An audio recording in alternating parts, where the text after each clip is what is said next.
Pursuant to House Resolution 1160, the gentlewoman from Georgia, Ms. Greene, and a member opposed, each will control 5 minutes. The chair now recognizes the gentlewoman from Georgia.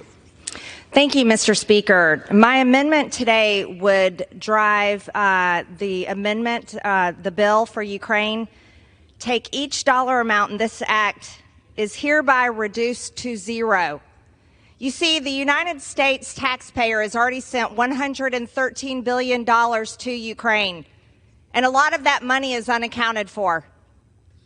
This is a continuance of a sick business model that the American government continues.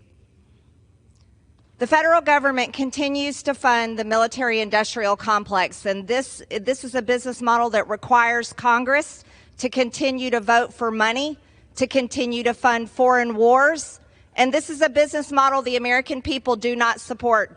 They don't support a business model built on blood and murder and war in foreign countries, while this very government does nothing to secure our border.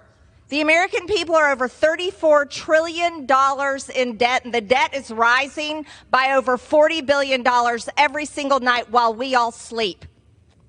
But yet nothing is done to secure our border or reduce our debt. Inflation has driven out of control. Americans are suffering every single day. They can hardly afford their grocery bills. They can hardly afford gas in their car. They can hardly afford rent. And now mortgage payments are well over $3,000, where they were only just over $1,700 3 years ago. The youngest generation, young adults, don't even think they're going to be able to buy a home in their lifetime. And today in Congress, the most important thing that this body thinks should be done is to send another $61 billion to a war in Ukraine that the American people by 70% do not support.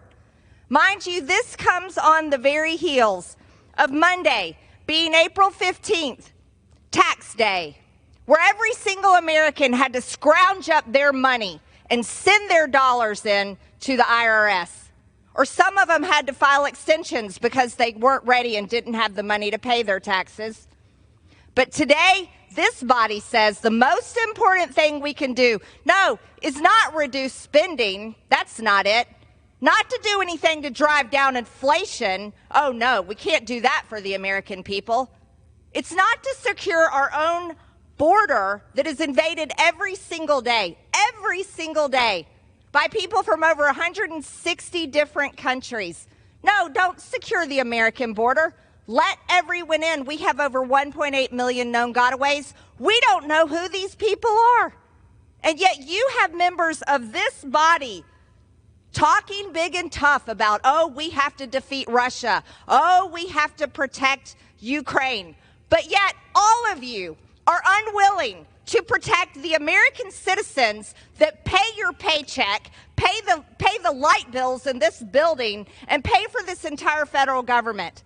For what? For nothing. Ukraine is not even a member of NATO. Ukraine is not a member of NATO, but the most important thing you hear in Washington, D.C. is, we have to spend Americans' hard-earned tax dollars over to Ukraine and keep the money going to continue to murder Ukrainians, wipe out an entire generation of Ukrainian men so that there are widows, there are fatherless orphans, there are not enough men to work in their industries. But you really support Ukraine. Wow, what kind of support is that? It's repulsive. Shame on the American government. Shame on the American government. If we support our military, support our military. We should be funding to build up our weapons and ammunition, not to send it over to foreign countries to kill foreign peoples. And if this body was worth what it claims to be, what it is, every single one of us would be demanding peace in Ukraine between these countries, peace for these people, so that no more of them have to die. But you never hear anybody demanding peace. No. Peace is the last thing Washington wants because it doesn't fit the business model. This is a business model that they say continues our economy, protects American jobs. What a disgusting business model. We should have a business model that builds up our American companies and American jobs to serve American interests, and our military and our government should care about protecting the national security of the United States of America and the Americans that pay their hard-earned tax dollars to fund all of this. America last. America last. That's all this is. Every single day, America last. Gentlewoman's time has expired. I yield.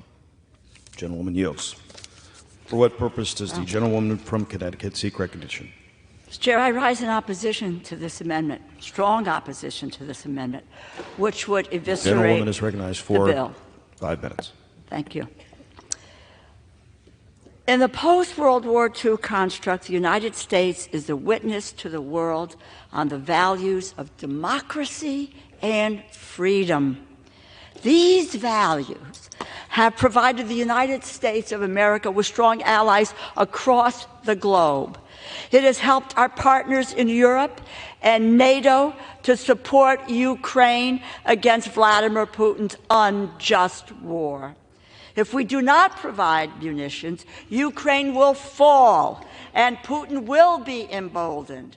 And the Green Amendment allows Putin to control Europe, abdicating our leadership role and promises to our allies cannot happen. We must support Ukraine's defense. The world prior to World War II was unstable, with authoritarian fascist leaders seeking power, and voting no on this amendment will ensure that history does not, in fact, repeat itself. I urge all of you to vote no. I reserve the balance of my time. Gentlelady has the only time. 2 minutes to the gentlewoman from Minnesota, the ranking member of the Defense Subcommittee, Ms. McCollum. Gentlewoman is recognized for 2 minutes. Thank you, Mr. Chair, and I thank the ranking member. I rise in very strong opposition to this amendment. Cutting the funding in this bill would be devastating. To zero out our support for Ukraine would only embolden Putin more. As I said earlier, murdering civilians on a daily basis is what the Russian government is up to, as well as holding thousands of Ukrainian children as captives. As ranking member of the Defense Appropriations Subcommittee, I know the funds included in this bill will provide Ukraine with the vital support they need to defend themselves. If this amendment were to pass, we would send a signal that the United States does not stand against Putin's campaign of death and destruction in Ukraine. We absolutely must stand against Putin's aggression. If Putin is allowed to succeed in snuffing out Ukraine's democracy, it will put our allies in the Balkan states, Poland, Romania, and other NATO partners at great risk. The funds in this bill also strengthens America's national security by supporting our operations in Europe, backfilling our own military stocks so that we are prepared. I strongly urge a no vote on this amendment, and Mr. Speaker, I yield back. The gentlewoman yields back. Gentlewoman from Connecticut. Mr. Chair, I yield 2 minutes to the gentleman from Washington, the ranking member of the Armed Services Committee, Mr. Smith. The gentleman is recognized for 2 minutes. Thank you, Mr. Speaker. I want to focus on one argument of the sponsor of this amendment, who's basically saying that if we pass this bill, we are advocating the killing of Ukrainians. That is a uniquely demented way of looking at this war. Putin invades. Putin, as we speak, is bombing and killing Ukrainian civilians. And the only thing that is reducing the number that he can kill is the Ukrainians' ability to fight back. So to look at this from a pure Russian propaganda standpoint, they invade, they bomb, they kill, and it's our fault for helping the Ukrainians defend themselves.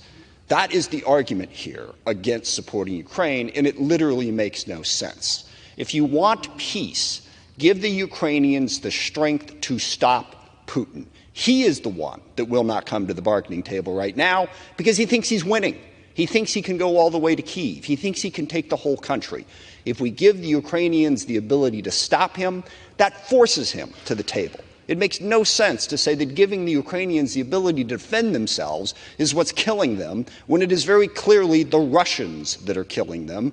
And I would also note that no president has added more to the deficit in one 4-year, or the debt, sorry, in one 4-year term than President Trump.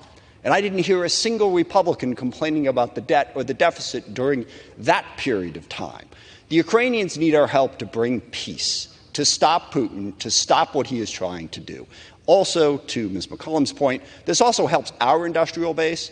We face a dangerous world between Russia, Iran, China, North Korea, all of whom are working together, by the way. If we don't help Ukraine stop Russia, that helps Iran, that helps China, that helps North Korea. This is about our national security, which I am quite confident that whether asleep or awake, the American people also care dearly about.